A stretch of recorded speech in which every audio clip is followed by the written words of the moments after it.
ओम शांति। ओम शांति। ओम शांति। ओम शांति। आज बाबा की स्मृति दिवस मनाना हुआ।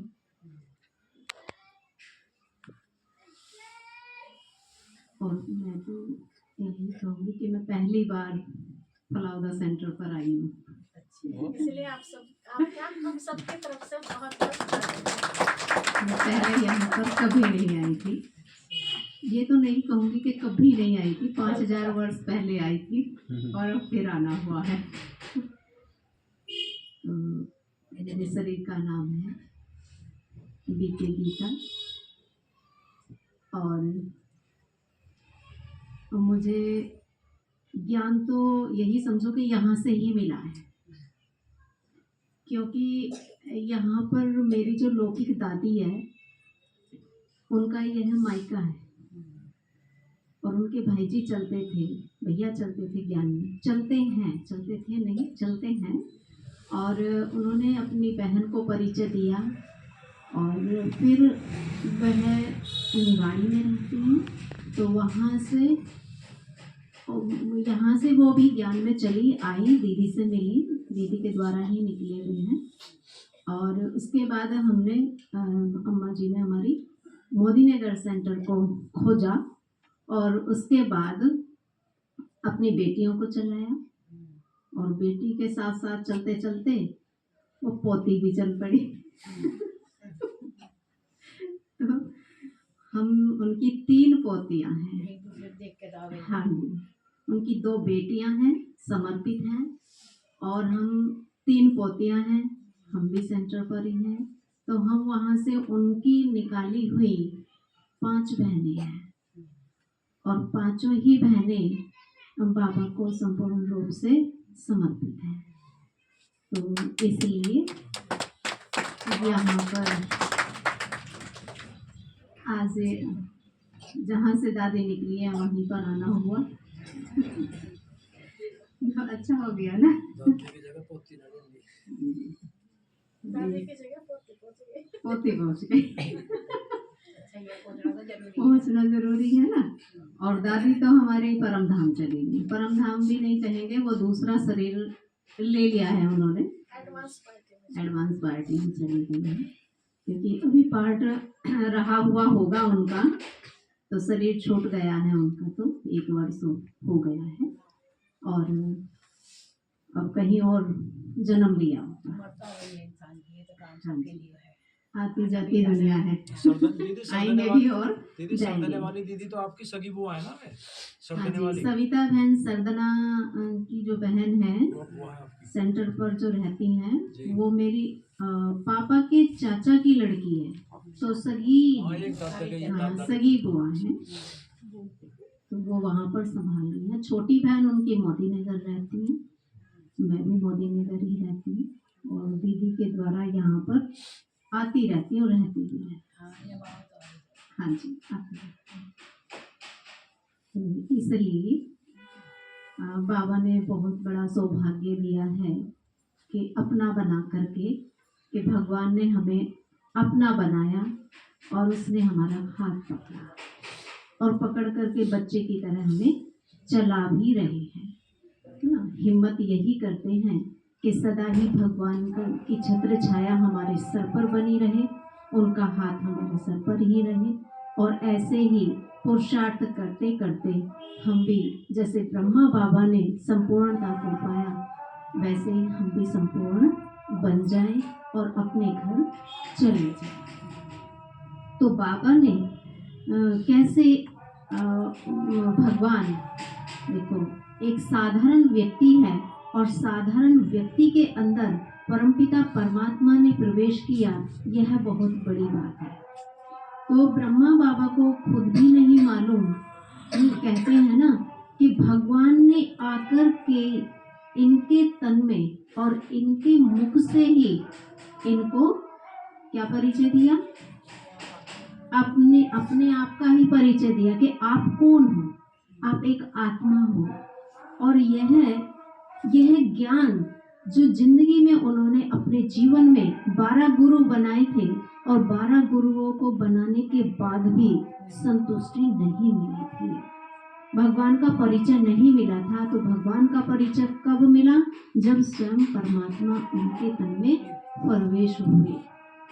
तो इसीलिए कहते हैं कि भगवान ने इनके द्वारा ही हम ज्ञान गंगाओं को भी, मुख से ज्ञान गंगा निकाली ना, और ज्ञान गंगाओं को निकाल करके अपना बना करके कहाँ भेज दिया? चारों तरफ बहने के लिए भेज दिया। इसलिए कहते हैं कि बाबा माउंट आबू राजस्थान हेडक्वार्टर है, तो हेडक्वार्टर में शिव बाबा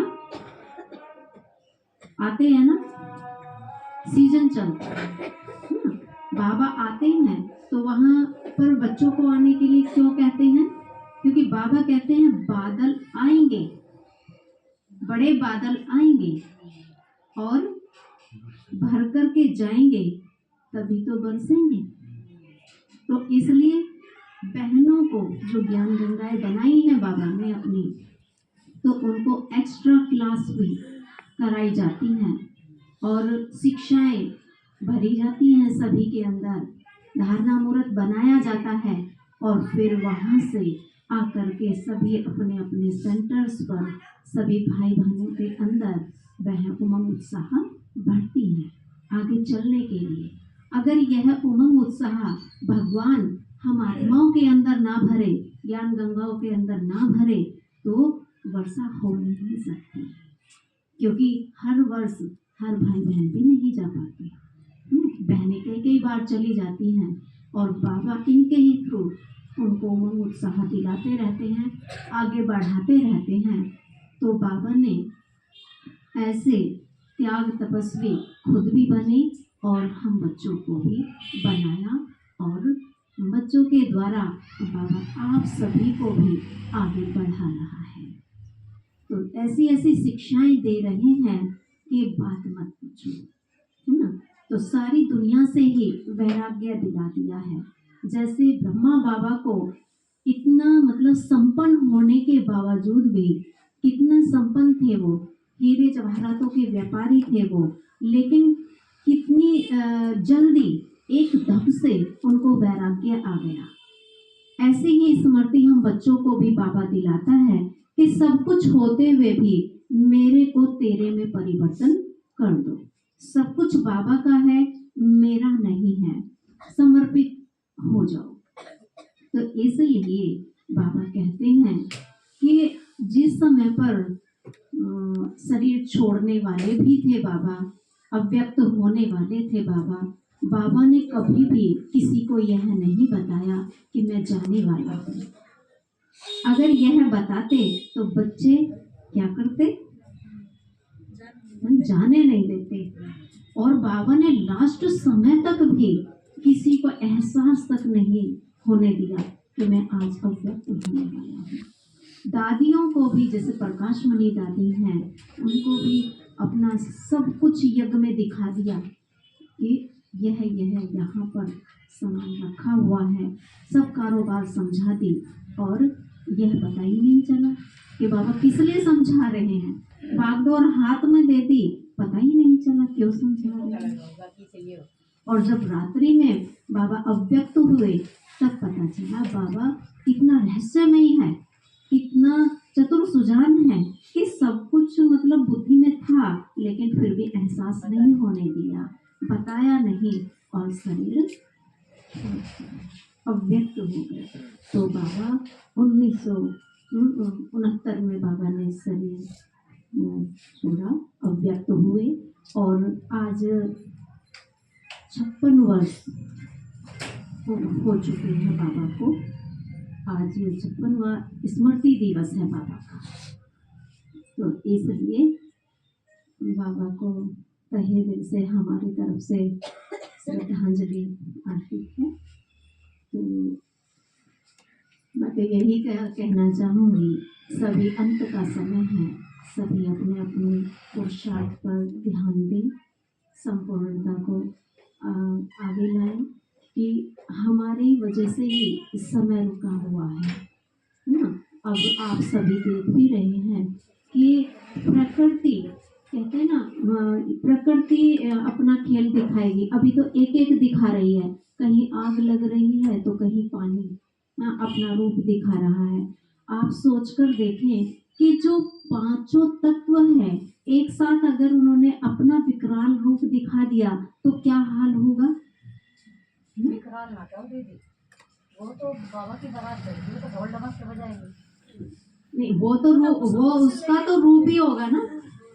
वो हमारी स्मृति में होगा कि हमारे लिए वो ढोल धमाके बज रहे हैं, हम बाजे गाजे से जा रहे हैं, वो हमारे लिए होगा और हम ही उसको समझेंगे। लेकिन प्रकृति भी तो अपना विकराल रूप हम बच्चों को दिखाएगी ना, और उस पांचों रूपों की सेक हमें ना लगे, हमें सेक ना लगे, तब हम कहेंगे हमारी संपूर्ण स्थिति। इसलिए कहते हैं कि लास्ट समय की ही स्थिति देखी जाएगी, बाकी तो अभी कमियां सभी में है। अभी संपूर्ण कहने में आता है कि अभी बने नहीं है, लेकिन बनेंगे कब, जब बाबा लास्ट में 1 सेकंड का पेपर लेगा। और हर एक किसी का तो क्या है, जब शरीर छूटने पर होता है तो क्या कहते हैं कि मैंने अगर मेरा शरीर छूटने पर है तो मेरे लिए तो विनाश ही है ना। जब मेरे शरीर का विनाश हो जाएगा, इस आत्मा के शरीर का विनाश हो जाएगा, तो उसके लिए तो सारा ही विनाश हो गया।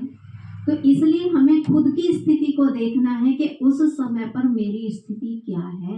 क्या मुझे मित्र संबंधी धन दौलत सब कुछ याद आ रहा है? उस समय पर मेरी बुद्धि कितनी सिमटी हुई है, कितना मैंने बैग बैगेज तैयार किया हुआ है। तो इसलिए बाबा कहता है कि हर तरफ से बारीकी से चेक करो कि मेरी बुद्धि उपराम है। इन सब में रहते हुए, तोड़ निभाते हुए, छोड़ना कुछ भी नहीं, तोड़ निभाते हुए, जैसे बाबा के पास सब कुछ था, क्या कमी थी? कुछ भी नहीं, लेकिन लास्ट समय में सब सौंप दिया। तो इसी तरह से हमें भी बुद्धि से सौंप देना है और उपराम बन जाना है। एक बाप दूसरा न कोई, बस यही बुद्धि में रहे। और अब घर चलना है, धुन लग जाए मन में कि अब घर चलना है। मैं यहीं पर ही अपनी वाणी को विराम दूंगी। ओम शांति।